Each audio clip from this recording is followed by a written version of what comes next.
All right. Good morning, everyone. Um, few little updates. We have, and I jokingly was gonna say this, but I'm not as witty, that Adam and Gary were experiencing anxiety and stress in the workplace, and so therefore were not joining us today because they didn't want to hear about it or admit to it. But what is really happening is that they are both out. Adam called me up yesterday and said that he thought he would be landed out west, but did maybe the math incorrectly as far as time zone changes and is actually in the air right now. So maybe he's actually listening to this. I don't know. It's just me and my friend Chris, who I'll introduce in just a moment. But you guys are in for a really good treat. And, as I was describing to Chris and trying to get him to join us, which is that this is very conversational. It's kind of a current events thing. It's an evolution from when we were talking about PPP loans many years ago, at the beginning of COVID and things like that. But what it's evolved into is talking mostly about things that are on business owners' minds in relation to legal and tax. And if Adam were here, maybe a little bit of politics. And although we try to keep it neutral, or at least present both sides of things to keep it somewhat neutral. But today is, and we've had some sessions previously where it's been a little bit of on the psychology side of things and versus being hard law or financial type things. And this is one of those days. And I've asked Chris in the past that, and I said that this day will come, that if we continue to do this, I definitely would want Chris to come on. And so I've known Chris for, well, I've known him for many years. Our kids went together, went to school together for a while. And we have on trips to up to the mountains to Windy Gap, been chaperones for the boys in eighth grade and at other times. And so we've bonded in other ways. Uh, but really, think it's important the message that he uh, shares with others and what he's built around the messaging is awesome. And I just, he's written, he'll tell you all about it, but he's written a book, puts out email blasts that I read them and it just makes you smile. And it's just so relevant and it just is common sense. And I think we all know it, but we kind of forget about it. So, Chris, if you want to introduce yourself and, just kind of where all this kind of came from and how you've implemented it. And then, we can kind of get into the content of things that you see. The way that we have presented this as the session, as you've seen, is that, what is driving business owners crazy? And I'm paraphrasing. And so what is on their mind? What creates the anxiety? What keeps them up at night, both personal, work, everything that comes together, and how, things are different now than they were previously as far as kind of where things are with technology, but it's still the stress is there. It just permeates us in a different way, and which I think is so interesting. And I've said before on this program how it's important for us as lawyers to understand what's going on the other side of things and things that we don't know, and the reason why people are acting and reacting the way they do through a negotiation, and to figure out what is important to them or what is distracting them, and to therefore get to the end resolution and the finish line on certain deals. And so that's so very important. But I mean, so um, I can continue with all of the accolades because I just have so much respect for you and what you've done, both in every fashion, as a parent, as a business owner, in the commercial world, in the private world, and everything else. So anyway, I'm going to stop there, because I don't want you to turn too red. And I know you're a very modest person and you would not say any of this yourself. So if you wouldn't mind, kind of giving the elevator pitch introduction to yourself as if you were doing, an international webinar like you do. So. Yeah, no, thank you, Jack. I mean, I appreciate it. It's been a privilege and honor to be your friend for so many years, but also to see just the man and husband and father that you are. And likewise, I mean, Jack and I have so many similarities in many ways, but one of those is just with our families and how important they are to us. And so I'll be married. It'll be 24 years in November. So it's to a woman that's much better than I deserve. And so I'm thankful for that. And I have two boys. One is a junior, one is a freshman in college. So 21 and 18. And they're both better than I am at their age. And I'm so thankful for that. And so for me, that's one of the things that is truly my focus is my family. But also at the same time, over the past 25 or so years of work, what I've been able to do inside of companies and also externally with my own company is to come alongside and just help people remember, as you said. I mean, there are a lot of things that I talk about that they're somewhat common sense, but I mean, the great saying that I've heard is that the problem with common sense is it's not very common. And a lot of people forget the things that really matter the most, and sometimes it takes our life to be shaken and rattled, and maybe for things to be stripped away for us to really see and take everything down to see what truly matters most. And for me, I've learned it's relationships, it's family, it's friends, it's colleagues, it's the people that we're right in front of. And part of that anxiety we're going to talk about later is stressful thinking about something that may or may not happen in the future. And really, all we can control is what we're in the moment of right now and who's right in front of us. And I remember sitting down with you. Jack was kind enough to help me with my LLC, with my trademarking and everything. And I remember sitting down and just explaining this to you.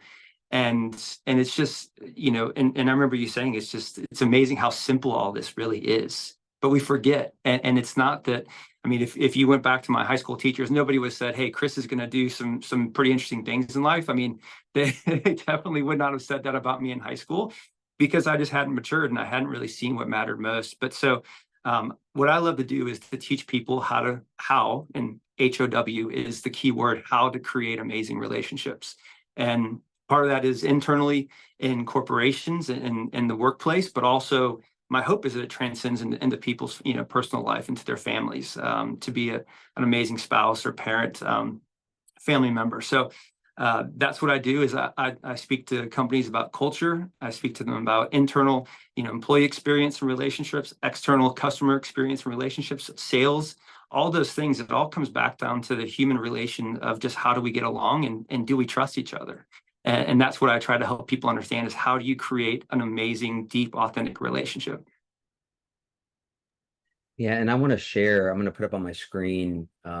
It was from one of your posts that had, and a lot of times I'm about statistics and numerics and kind of collaborating or corroborating information. So this is from your post, and I just think, we look at and it's, the anxiety rates that show from 2013 to, for the past 10 years to go from, and maybe you can explain a little bit, what if you recall kind of what the what the sampling set was to go from 8% to 18%, and then looking at our kids age group, and not surprising, the jump with right here in 2019 2020 with COVID happening, and that fact that this has not gone down as much at all, and pretty much the same. So I don't know if you want to kind of go through, or maybe some of the background on this study from when you published it, or when you published it in your newsletter. Yeah, no, I mean, the interesting thing is, and again, when you get some data, obviously, even being in the scientific world, I mean, there's always way to poke holes in things, but if nothing else, it shows a trend. And I think the biggest thing with all of this is we see that, yes, 8% or so of the population had some anxiety, the general population, but then when COVID hit, obviously it spiked because there was a lot of uncertainty, and there's a lot of uncertainty in the workplace. There's a lot of uncertainty about personal health, But even more so, you look at the 18 to 25-year-olds and what happened. And I mean, the fact that you get up to almost 30% anxiety, it's staggering, because if you look at what anxiety really does, is it steals you from being truly present in the moment, because you're focusing on something out in the future that may or may not happen. And you're allowing that to control your thoughts, to control your decision making. And sometimes it causes you to not even be able to make decisions, because you get this analysis paralysis where you just feel so scared to, because there's so much pressure on you. You feel like if I make the wrong choice, everything's going to fall apart. And it was really interesting. I was flying back from a work trip, and this person sitting next to me, I could tell was a college student, and he sat down and he was pretty quiet, and as I like to always do, just kind of struck up a conversation with him, and just started talking about just life, and he told me that his son, or I'm sorry, that he is a fourth year and was about to have it, fifth year to play, and he was coming back from a visit at a college that he was going to possibly transfer to, and so he had 3 or 4 different colleges, and so we just started talking about life, because I played soccer in college. Both my boys play in college, and so we're talking about just soccer and just what's going on, and also just the life stage in college. Like how's he doing? What's he thinking about doing? And he told me that he's actually really struggled with anxiety, and he said that, and even though he has 2 great parents that have really tried to do a good job, as we all do, to try to love our kids well and hopefully unconditionally. He just said, I'm 21 and I don't know what I'm going to do with my life yet. And I'm stressed out. I'm anxious.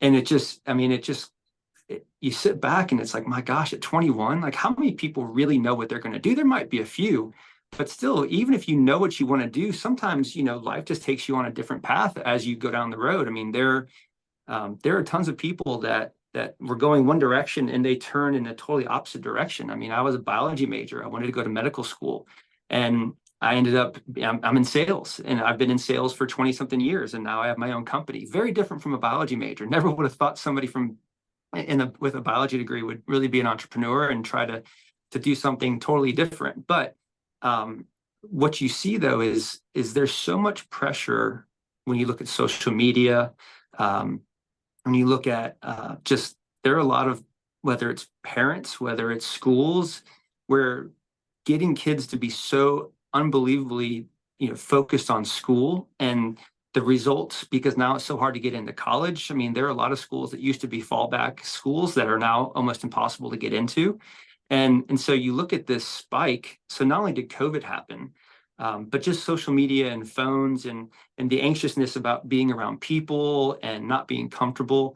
And then you look at, for example, a friend of mine that is at a very large bank, and he said a lot of our summer hires that are coming out of colleges, they're not prepared, they're just not ready, and it's part of it is not just an educational thing; it's actually more of a relational piece. And so people are anxious when they get in a room because they feel like they have to prove themselves, they have to be absolutely amazing and perfect and flawless, otherwise there's going to be this shadow over them and their reputation, and we forget that we've all made mistakes, and we've all fallen short at times, and that anxiety a lot of times is because we don't want to fail. But ultimately, a lot of times, some of the biggest springboards forward in life are actually from our greatest failures, from our deepest naters in life, to where we just hit the bottom, and we realize, you know what, I have a totally different perspective now. And sometimes, especially as parents, we don't want our kids to hit the bottom. We don't want them to scratch their face and to fall and to get bruises and bumps. But actually, those are the things that they learn the most from. And sometimes our successes are our greatest, our greatest hindrances, because we get, we think we know it all. We think we're great. And then we start to sit back and rest in our laurels, and we stop growing. And growth only happens through the hard times, really. It's the trials in life. So interestingly, I've assumed that the next part of the conversation, the next step would be is if these younger people don't find a way to address this, then it continues onward in their adult life as either employees or employers, or all aspects of their life. So I mean, there's so many ways that we can go with this conversation that we have, and we have a limited amount of time. So, we might have to do a part two sometime down the road. But I think that, how about maybe we discuss two of those perspectives, which is as a business owner dealing with your own psychology and running a business, but then also dealing with the psychology, meaning, and when I say that, I mean the anxiety and stress and everything else that your employees are experiencing. And so, what do you see as some commonalities across industries, and in all your research and all your talks and everything else,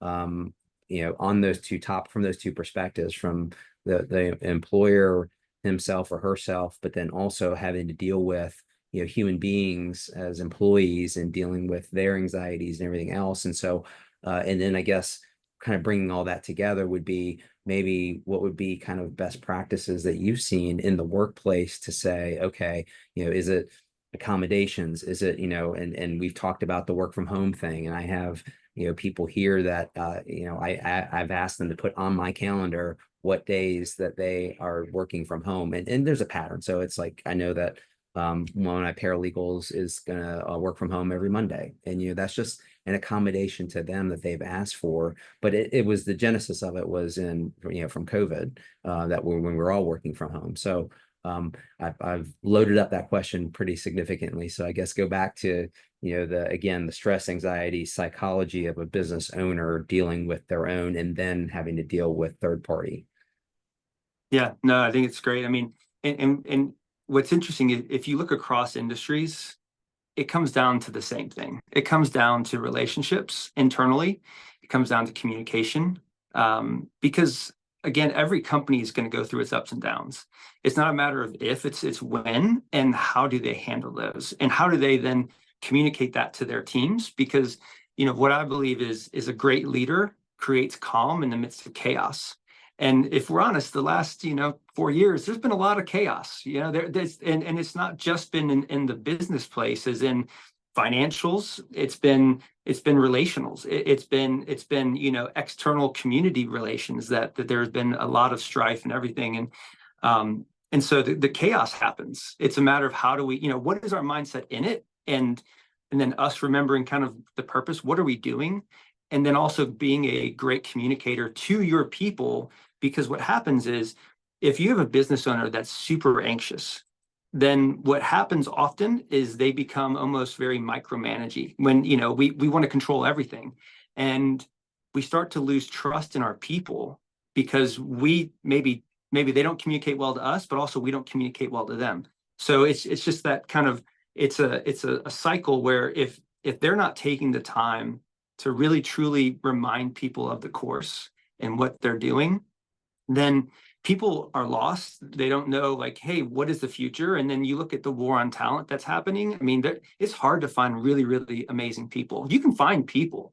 Some people actually struggle even finding people, even decent people. But the amazing people, how do you find them and how do you retain them? And a lot of that all has to do with culture.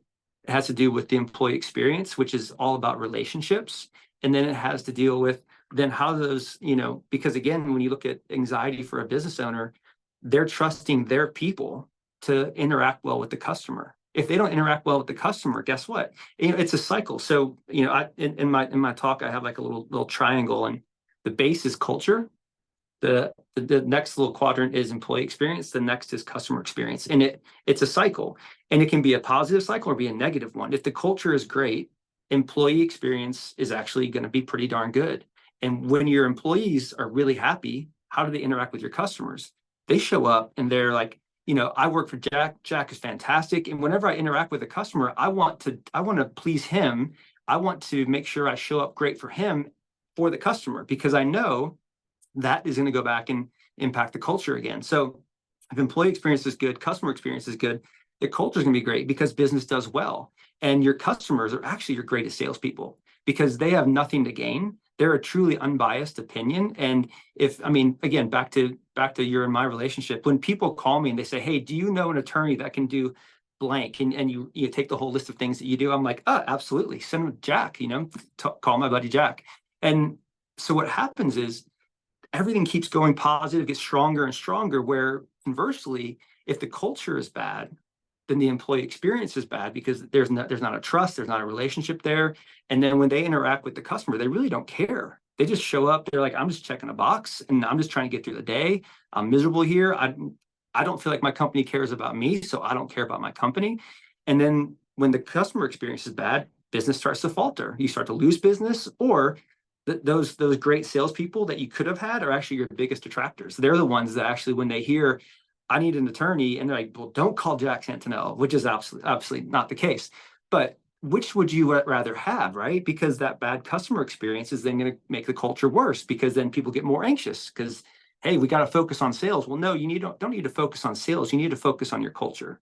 You need to focus on your people, because once you do that with excellence, it'll create something amazing with the customer. And so when you look at like just even excellence as a general factor, like there's data that shows less than 1% of companies actually reach a score of excellent as rated by their customers. And everybody else barely differentiates themselves from even the bottom of their industry.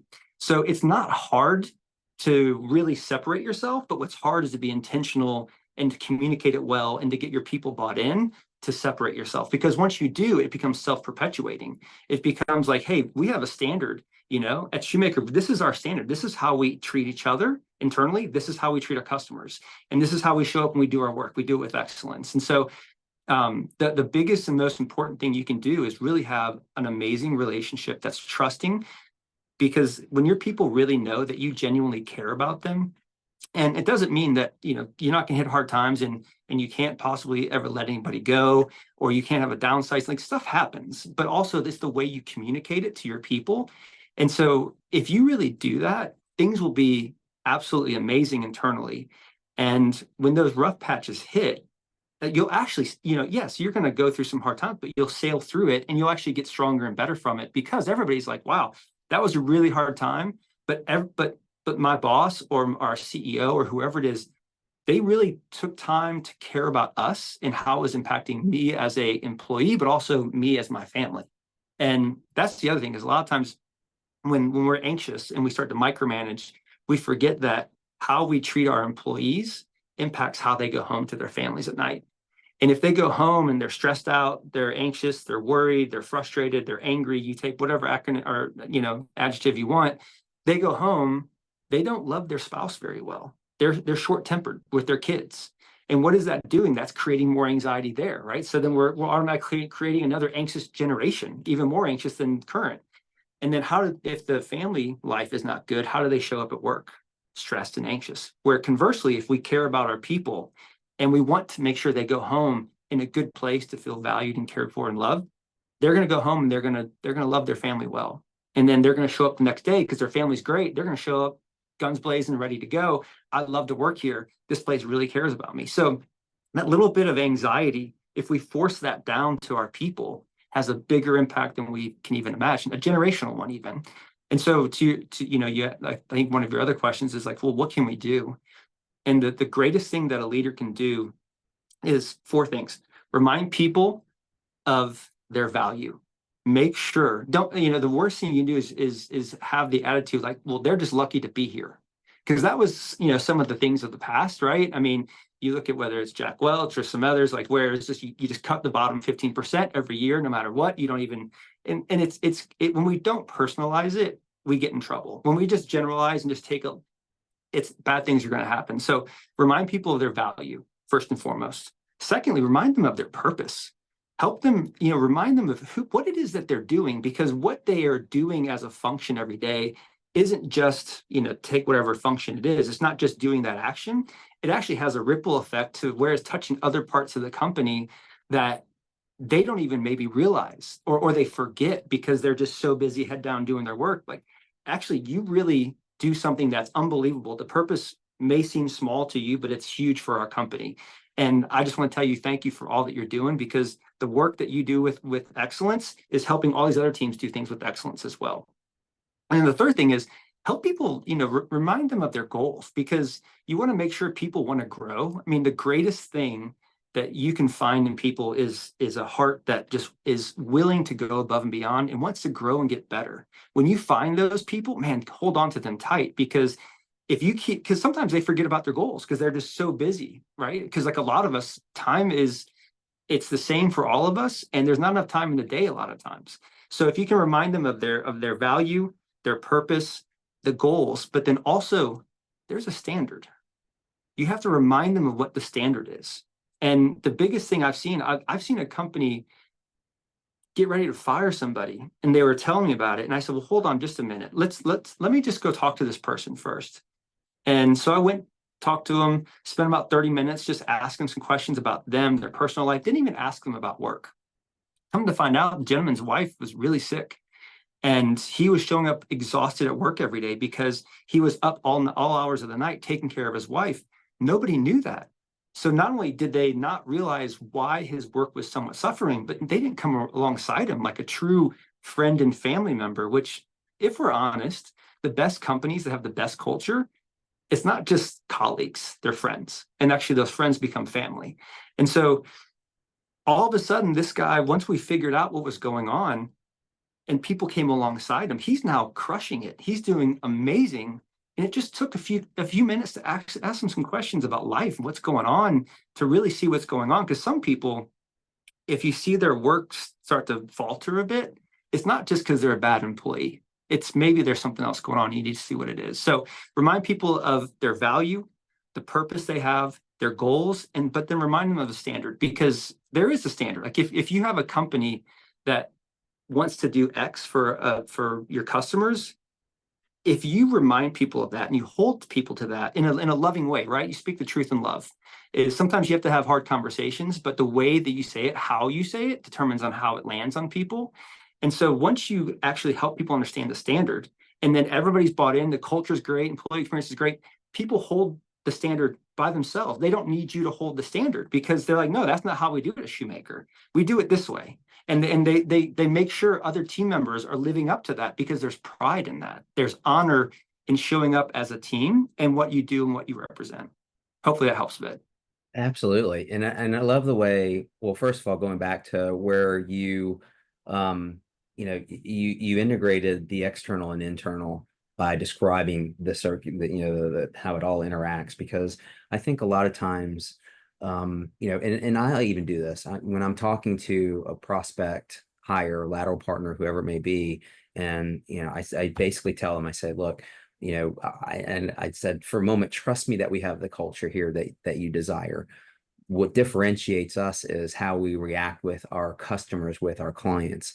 And you need to be responsive, because there are plenty of people right across the street here, Trade and Tryon, that can do what we do, and they do it well, maybe not as well, but you're right. And so, but I mean, really good, solid professionals. And so what differentiates us, which is, call back within 24 hours, do all those things. But then you go back to talk about, well, what is the culture? And I described to them the culture that I've been a part of for over 25 years now. And the reason why I stay, I mean, our industry is not necessarily highly nomadic, but I mean, people do move around within firms in the same city. But what keeps people here, what keeps people at their various organizations, and it's about culture. And we have spent so much time over the past 200 plus episodes of this webinar talking a lot about culture, and talking about what's going on in the office, because as you said, there is in prior years, prior decades, this attitude that, okay, yeah, you're lucky to have a job, you're lucky to be here, but also the wall that's set between, I mean, you said, becoming an employee that becomes a friend, that becomes family, and those are the most successful. And I agree with that. But what we've seen in decades past is this wall that's put up so you don't get past that, just being an employee, into friend and family, for a number of reasons, which, it's harder to fire somebody if they're that closer to you. It's easier, and is there an obligation to look over certain things? I don't want to get involved in their personal stuff. Those kind of perspectives and attitudes were prevalent decades ago, and we still see some of that. But as time goes on, there's a lot of proof that shows that, okay, it's okay to let people in, and they would, let and them letting you into their lives. It's not that you're going to be necessarily hanging out drinking with them on weekends, and there's no obligation to do that, because there's also well, now I got to go to their kid's birthday party. No, you don't. There's still a line of separation, and there's still a superior and subordinate relationship, but it's respectful, and it is okay. We're rowing in the same direction, and we've seen kind of those kind of same successes as well. Um, why don't you go into the whole you, not me thing? Yeah. And I say thing because there's so many aspects of it. And, but I mean, maybe start with the core concept of, and I will give you an example here at our firm, which is um, our compensation system in years past, decades past, was focused on what we as individuals produce. And it is not just, it's what we bring in, what we do ourselves, and what we give to other people to do. And so the most important aspect of that is what we do ourselves, because that's what actually brings in the dollars, not necessarily the relationship that someone else is doing the work. Once we kind of got past this me, not you thing, you see people that are doing much better as far as the income that they're bringing in for their families and their successes, because they're not as selfish. They are doing what they're kind of staying within their lane. They're not hoarding things. They're providing for other people, for associates and things like that. And so you see, and I've seen it time after time, where people that I had seen plateau at a certain level. And then, they've told me, they said, well, once I started not hoarding everything and being okay with taking the risk of going out and doing business development, focused business development, then their numbers increased. And I've heard that time after time. And it's just amazing how good things happen when you're not so focused on yourself. And I'm not talking about turning your business into, implement socialism into your business. We're still All right. capitalists, right? And Sure. so, kind of go into that kind of discussion, and the genesis of it, what it is, the genesis of it, and how you've kind of implemented into the business world. Yeah. No, it's funny.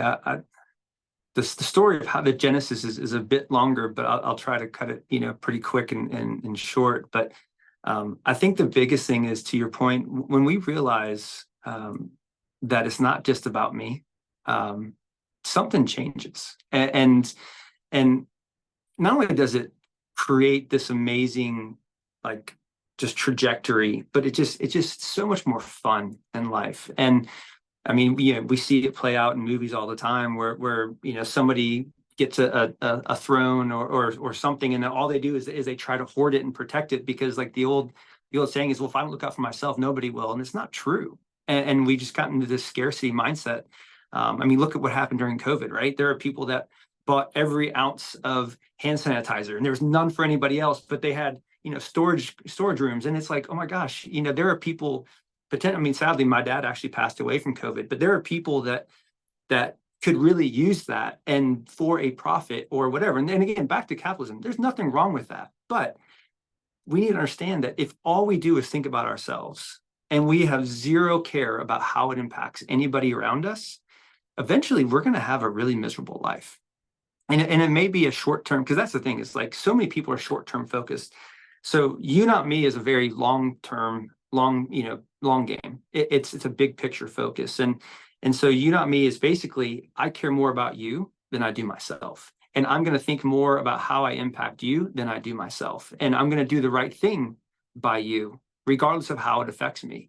So whenever we look at decision making, right, whether it's being proactive when we go into a relationship, or in the midst of a conversation, or even after a conversation interaction happens, we can just really quickly say, you, not me, and remind ourselves, I need to make sure that I'm putting the other person above my needs right now. I need to think more about how can I benefit them versus how can I benefit. Because what happens is, you have a lot of people that are just cynical about relationships. They're cynical about the workplace, and being a client, to where you're just, is the person really going to care about me, or are they just going to nickel and dime me and, like, try to get as much from me as possible, versus really trying to do something that's going to make my company better or me better or whatever it is. And so back to even when you said that the marriage, I mean, if you're a spouse and you're just focused on yourself, what you can get out of it, and basically looking at the other person like you're lucky to be married to me, that marriage isn't going to go very well. She's not going to, for my wife, if that's how I live, she's not going to feel very loved. If I'm like, you're lucky that you're married to me, that's a problem. And so too often we don't realize that we're communicating to people that I'm either for you or I'm against you. There's no in between, because there's, indifference is the same as being against you. Like, for example, this phone, they're great. It's great to have a computer in your pocket and you can, be connected and everything. But if I see you and I'm walking at my phone, I just look at you and just keep walking, I basically told you that you don't matter. Versus I can take a second and say, hey, Jack, how's it going? And to your point, it doesn't mean I have to sit there and have a 20-minute conversation. I can keep going about my business, but I at least acknowledged you. And so You Not Me basically came from me realizing what really mattered. And it's the person standing right in front of me. It's the people around me. And I know you know all too well about 2007 and 8, what happened with the real estate market. It wasn't a positive uptrend in valuation. My wife and I had a lot of real estate investments, and we basically lost about everything. And during that same time, my wife wanted to stay home with our boys. And so we were in a dual income house that we needed to sell, and the neighborhood was halfway built out. And so next thing you know, people are turning in keys of their house to the bank, and then builders are leaving houses halfway built and just abandoning them. So our value is going like this. And then at the same time, my youngest son was diagnosed with a retinoblastoma, so a tumor in his eye. So I remember thinking, he can't be a pilot, he can't be an athlete, all these things he can't do. And I remember just like trying to talk about anxiety, losing everything, stuck in something that's plummeting in value by day. And then it hit me. All that matters is that I have my family. For me, my faith is truly important. I have, I have my health, and that's all I need. And when sadly, when things get stripped away, we start to realize what really matters. And what's funny is my youngest son he's a plebe, he's a freshman at West Point right now. And one of the things I love most about is during basic training, they take their phones away for 6 weeks, and they have nothing. They have the clothes in their back, and they have each other. And they're forced to sit there and sleep out in the field while it's raining, no tent, no nothing. And I was telling, my oldest son, I said, this is awesome, because what he's learning is that he can be really happy with a lot and he can be really happy with a little. It's all about mindset. And so You Not Me is basically is just, how do you interact with people? And there's a great quote by Maya Angelou where it does, people don't remember what you said or what you did, but they will always remember how you made them feel. And so if we can genuinely make people feel loved and valued and cared for, everything takes care of itself. And whether it's sales, because I know, for example, you mentioned sales. When I realized what really mattered and I started putting the person in front of me above myself, I created amazing trust with my customers. And I didn't even really have to sell, because they knew how much I cared. They trusted what I said, that I was not going to take advantage, and I was telling them the truth, but also I would be there for them if anything went awry. And next thing you know, guess what? I became the #1 salesperson in the country. And then every company after that, same thing, #1 salesperson. And it's not that I'm this great salesperson. It's just that I genuinely care about people. And I've even had people say that, because I've been in business development, they said, you're different from every business development person I've ever met. And that's sad to me in some ways, because people are missing out on the opportunity to not only do amazing work, but to have a lot of fun at work. But it's one of those where I'm not that smart, but what I do is I genuinely care, and I will go and do anything I can for people. So You Not Me, it's about having a pure heart as well. And because easily we can take what You Not Me means and we can use it as manipulation. We can act like we care about somebody just to get them to buy in so that we can get something. And then once we get it, we're gone. Or if they don't give it to us, then we're angry. And I remember someone actually said, we lost a really big deal. And I had another opportunity with that same person. And they said, we've never seen anybody respond the way you did from losing that huge deal. It was like a $30 million deal. And my response to them when I heard that we lost is, first and foremost, obviously I'm really bummed. Thank you for allowing us to be a part of this. And I really hope you found somebody that's going to do an amazing job. Like, I really, truly hope that. Because if we really genuinely care about other people, we want them to succeed, whether we benefit or not.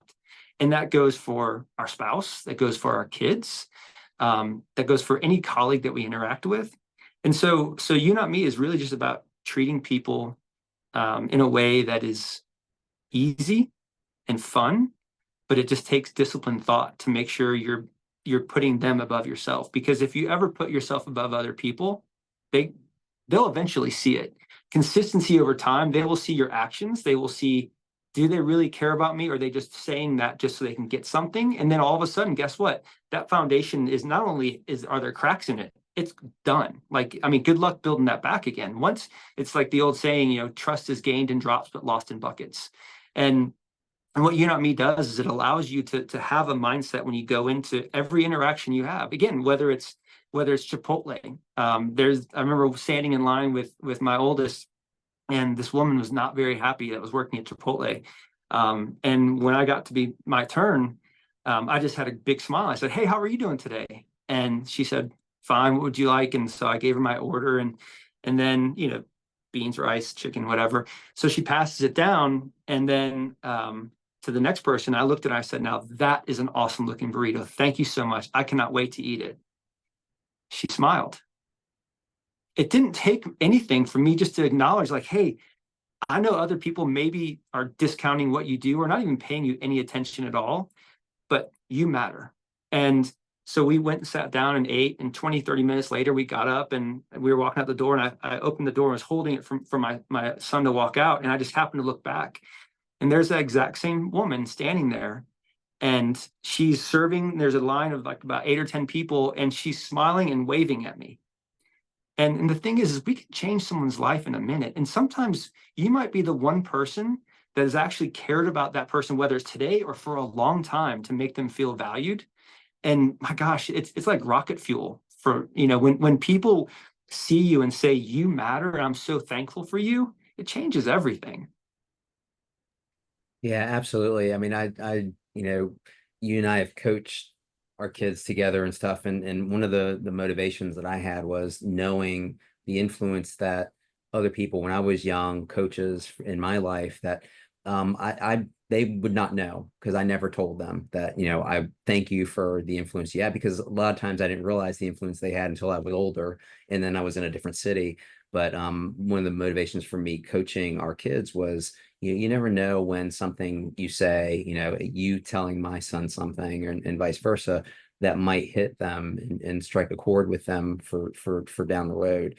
I think that we as first of all, as adults, but as coworkers and even with strangers, have power to assist them, as you said, and just make, we just never know. And so if you walk life in that direction, but it's hard. I mean, I will tell you that, and you know this, but and everybody on this call knows it. It's just, okay. I wish I was as enlightened in all circumstances. I do have those very negative thoughts of opposing counsel when I think they're being asses about certain things, and why are they being, but and it's funny because even earlier this week, I found out that opposing counsel was having issues at home with a teenage child, which he disclosed to me.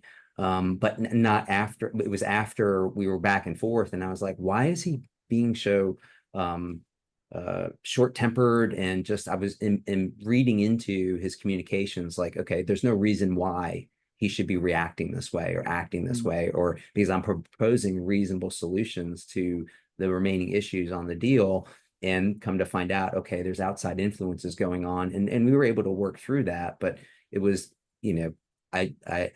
I should have shown more grace earlier, because some of the emails I wrote back were like, okay, look, this is what we're doing. I have no idea why you're being unreasonable. And I said something like, this is the way it happens in most transactions.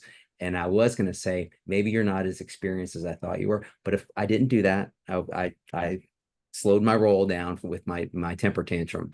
But I do want to say, and I want to share some comments that have come up, but I do want to say that we're not saying we're not on the polar opposite end of take care of yourself. So I go back to, those of us who are a little bit older and remember when you were permitted to smoke on a plane. And so their little things when they were doing their demos was, okay, and if, lose cabin pressure, the things will come out.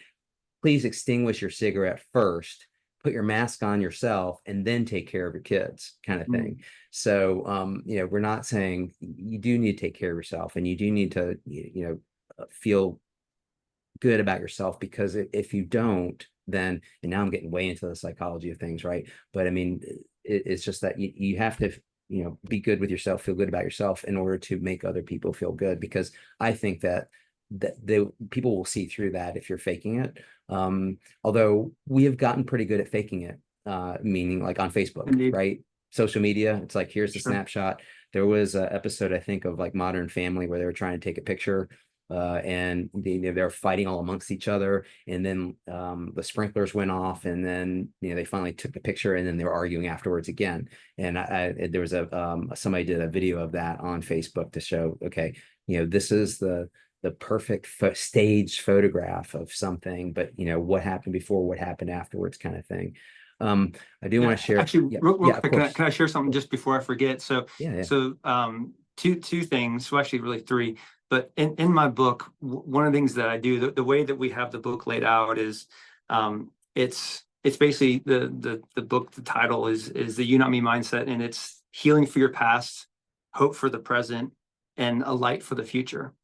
And part of that is you need to look back and reflect, and there needs to be some healing a lot of times. And you need to make sure, yes, I mean, you can't love other people well unless you love yourself well. And some of that is actually work that you have to really walk through and understand. And sometimes it's unfortunately visiting hard things in the past. But it is really important that you do take care of yourself, because you can't pour water out of an empty pitcher, right? The pitcher has to be filled up for you to be able to give to other people as well. So you need to have that balance. But then secondly is we talk about something called one thing, and you just talked about this council is there's always at least one thing that's either happening in someone's life or has happened in the past that is affecting how they're acting currently. Excuse me. And some of it may be, whether they're just they or somebody they know, family members diagnosed with cancer, financial issues. Maybe they've been unbelievably, hurt poorly in the past. And there's this, there's a hardened heart in there. And, from our heart springs our thoughts, our words, our actions. And we really need to protect our heart. And that doesn't mean put up a wall so nobody can hurt it, but it means like we need to really make sure that our heart is in a good place. And then also just as far as, coaching, there's a ratio of 3-to-1 is sadly, you need to have 3 positives to every 1 negative you share with a player, especially a young player. But that goes the same thing as managing people. It goes the same thing as with our kids, with our spouse, because we remember the negatives more than the positive. So we need a 3-to-1 ratio to actually have the positives outweigh the negative. And often we have 3 negatives for every 1 positive, and we need to be really intentional on that ratio to make sure we're doing that well. So sorry, just want to share those quick points. No, perfect. Please. Thank you. So David shares, we've actually fired we're talking about going back to some of the prior discussion. We've actually fired a customer to let employees know we will stick up for them. We certainly do not want to do that often, but in today's world, it's easier to replace a customer than an employee. Bruce shares an observation: for decades, though work remote in many businesses has been with their sales team, which is largely driven by commission and at-risk pay. In the last 2 decades, remote work examples pre-COVID were often related to call centers, tech support roles. Is the experience in those areas, good or bad, applicable to many new classes of remote worker or the employee-driven interest in work? Okay, so this is a question. Is the experience in those areas, good and bad, applicable to the many new classes of remote worker or the employee-driven interest in work from home, applying lessons learned, or is the past mostly irrelevant in post-COVID era?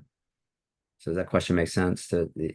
Yeah, I think maybe just to touch on the working remote, hybrid, fully, in the office. And what's interesting is like when COVID hit, basically every company just like tightened up the purse strings. They're like, we're not spending any money on culture. We need to worry about, how many widgets we make, how fast and how cheap. And what happened is a lot of those companies, they woke up 2, 3 years later and their culture that maybe was here is down here.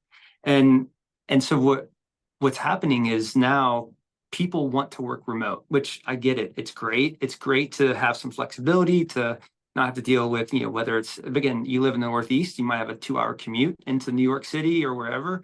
And so that's awesome. But what happens is work becomes very transactional and people hop on a call and then they get the work done, they hop off. And no longer is it you're in a conference room together, you sit down, you're waiting for people, everybody's getting settled, you have some conversations, you ask, how's everything going with Evan, how's school for him, etc. UNC Charlotte, great. Marissa, how's she doing at NC State, all those things. And instead it's just you show up, you talk about work, you hang up. And then again with that conference room, sometimes you get up, you talk as you walk out. And so those little things that actually like create relationships, it's the small things, it's the shared experiences, it's the talking about stuff beyond work. And so I think, when you look at salespeople, there's a lack of accountability if you're just remote all the time. That doesn't mean that you have to be in office. That means you have to be really intentional of how do you build those relationships. Because again, back to people doing things with excellence.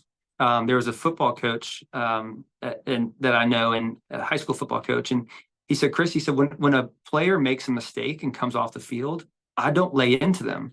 And I don't have to lay into them, because the first thing they do, because they know how much I love and care for them, they come up and they're like, I'm sorry, coach, I'm sorry.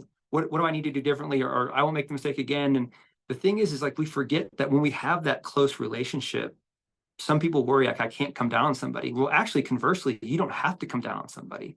Actually, you can have a hard conversation that actually goes really well because they know that you're saying it out of love, out of care for them to become their best, versus just out of anger, they made a mistake. And so the remote workplace has been a breath of fresh air for some people because of family, and it's awesome, but also it's been really hard to keep that amazing culture, and you have to be really intentional with it.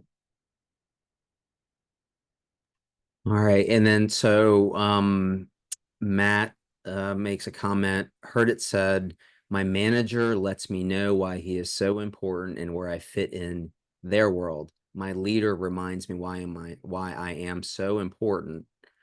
Why I'm so important in what I do as a part of the team in our market. So the perspective of the difference between a manager and a leader, Absolutely. definitely And yes. yeah, and we need more leaders than we do managers, because again, if you have a truly great employee, they don't need a manager. They need a leader. They need someone to inspire them to go out and do great things and to know how valued they are. And if someone really feels that, they're going to show up with excellence and they're going to go above and beyond. There's some data on employee engagement, and I think the numbers, trying to think exact off, it's like 35% are actively engaged. 16, 17% are actively disengaged, and then about 50 something percent are just, they're not either or, they just show up, they do their job, and then if someone comes to them with say like a 10 or 15% pay increase, they're like, all right, sure, I'll go, because they truly aren't engaged and bought into the people around them. Where conversely, if you have people that are bought in, that love where they show up every day, someone could come with a huge pay increase and they're like, I'm not leaving this place because it's so hard to find this. I mean, whether it's a college coach, whether it's a corporation you work for, whether it's a school where a teacher works, if the culture is amazing, people don't want to leave. It's going to take a lot for them to leave. But also the hope is you're creating a place, because back to your point, if you lose somebody, it's like 2.5 times their salary to replace them. And so it's a really big deal, especially if you lose your best people. Yeah, absolutely. So Joe has a comment and a question. This sounds like an anthem for millennials. I won't comment on that, but further comment on that. We have talked about millennials and about people, generational work ethic. And, Sure. I think I will say that I think millennials get a bad rap, and they're not all like that. What is interesting, and I've said this before, is the next generation behind them has, I think, heard all of us complaining about millennials, that they're like, we don't want to be like them. And so I've seen a different behavior a little bit in the next generation. The question is, what do you see changing as the DEI and safe space stuff is all coming to an end? What do you also see as the next push for experiences and need of future workforce cultures? So I think what the question is, okay, so we've seen in the news that a lot of schools, even like Chapel Hill and others, are reducing their DEI efforts or their funding for those efforts. So, if that's something that is also permeating in work culture, generally speaking, what's kind of the next gen of culture experiences? What, I guess maybe what is being asked really is, what do people want currently as to be part of their culture, the more important things? Yeah. It's funny way of saying, as far as the anthem for millennials. I will say this, is that I think in every generation, some obviously different from others. I mean, there's the greatest generation. I mean, there are people that were in the midst of war where everybody rolled up their sleeves and did something because they had to. I do feel like we've gotten to a place of significant ease, to where there are a lot of people focusing on a lot of things that really don't matter. It's kind of like building a house, right? I mean, or even remodeling a house. You see something that your builder has done that bothers you part of the way through, that you're like, oh my gosh, every time I walk in the house, I see that, and that, whatever it is, bothers me like crazy. And then once you move in and once your stuff gets in there, over time, you don't even see that thing anymore. It's just because you are so focused on things that really don't matter. And so I feel like part of what is happening now is we're getting to a place where DEI is great in the fact that, yes, we need diverse people, and people are different, and that's awesome. But what really needs to happen is true unity. There are times that DEI can actually separate people into just their own little groups, and then you're just in your own little safe group. Which, that doesn't mean that someone that doesn't look like you or think like you or act like you doesn't isn't capable of loving or caring about you as well, and actually could be one of your closest friends. um, it's really getting to know who people are and getting to know their background. And it's one of those things where, I mean, for example, I am of German descent, and I'm an American, right? So I remember the 8th grade trip that we went on with our boys, and I remember going to the Holocaust Museum, and I'd never been there before. And I walked around, and when I read and watched videos of what people of my descent did long, long time ago, I wept. Like, I'm like, how could people do this just because someone was born in a different country, right? And then the very next day went to the African American Museum, and I saw what Americans did with slavery, and I wept. I'm like, how can people do this? And instead of saying take all the things that define me as a person, I just want to look at you as a person, not all these different things. Like, I just want to truly create unity. I want to truly create a deep relationship that, regardless, because again, look at politics, right? We're so divided in so many ways now. But at the end, I think I even saw this in one of your previous ones. At the end, whoever is the president of the United States, we're going to get through it. It may not be exactly who we want. It may not be, the best choice or whatever it is. But it's kind of like in the workplace. You may have not a great culture at the entire corporation, but the leader, say the Southeast leader, can create their own little culture and say, you know what, I'm going to create an umbrella, and I'm going to really care about my people, no matter what the CEO does, or no matter what is being driven from the top. And so it's just about us taking accountability for the people that we touch and saying, I really care about you. And regardless of who you are, where you're from, what your past is, that doesn't matter to me. Your past isn't what defines you. It's how are we choosing to move forward? Because there are a lot of us that have gone through really hard times. And COVID is one of those, right? I mean, there are a lot of things that have happened, and there's a lot of anxiety. There's a lot of separation. There's a lot of lack of relationships. And once we start putting those relationships back in play and really caring about people, that's when you see the need of others around you, and you take your eyes off of your own stresses and anxieties because you see other people needing things, and then you help that. And there's joy in that. There's joy in meeting the need of others and seeing a smile on their face, or making sure that they know that they're valued regardless of what other people tell them. And when you do that, it really changes the game, Yeah. and work becomes fun, and life becomes fun. And it's Yeah. not just either or. Like, people I spoke to the North Carolina Habitual Command College last week, and this one person talked about work-life balance. And it's, I mean, it's more of an integration. How can we really do both well? Because both impact each other. And if we can make sure that our people really love showing up every day because they know they're cared for, they know that they have a purpose, they know that there are goals for them to grow and achieve, and they know that there's this standard that they want to meet. I mean, it's like in the military. I mean, my youngest son is at West Point, and you don't necessarily need someone above you to keep you in check. You keep yourself and people and your colleagues in check, because there's a standard that you care, and your pride, you have a huge pride for what you stand for, the company you represent, the people you are. Just like, your last name, right? Santinello. There's pride in that, right? Hopefully Evan and Yes. Marissa have pride in that, and they show up and they're like, I'm proud to be Jack's, son or daughter. Yeah, absolutely. I appreciate that. We're a little bit over time, but Mhm. because I know you won't do this yourself. Obviously you've mentioned you go on a speaking tour, and so you go speak to groups and you speak to companies and everything else. But I also want to mention your book because it's an easy read. You've made it even easier by putting it on Audible. And as people on this know, I don't read books. I listen to books at like 1.4, 1.5x so I can get through them, because the speakers are trained to talk slow enough so that when you speed it up, you can actually understand what's going on, right? So if you'll please share a little bit about your book in like a minute or so, and then we can let everybody go. Sure. Yeah. So just it's the You Not Me mindset, and it's available on Amazon and Audible. And the biggest thing is the reason I wrote it is because I can go speak to a corporation and people are excited, they're fired up, but it's just like cultures, it's just like values. If it's not talked about going forward, it starts to kind of lose, and you need people to be ambassadors. Or if people really want to grow on their own, it takes time. It takes time to really think about this. And there have been times I've spoken, and people, email me days later and they said, when you first talked about some of the things, I wasn't sure how, because it caused them to do some work. It caused them to hold a mirror up to themselves.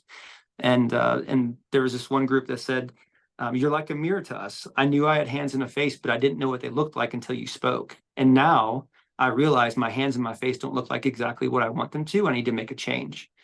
And that's true growth when it comes from internally and self-reflection. And that's what the book is meant to do, is to walk you through, who you are, how you've gotten to be where you are now. What can you impact right now? Because again, we can't impact the future. That's some of the anxieties. We just want to control it. But some of the best things that happen to us are actually the hardest things that happen to us.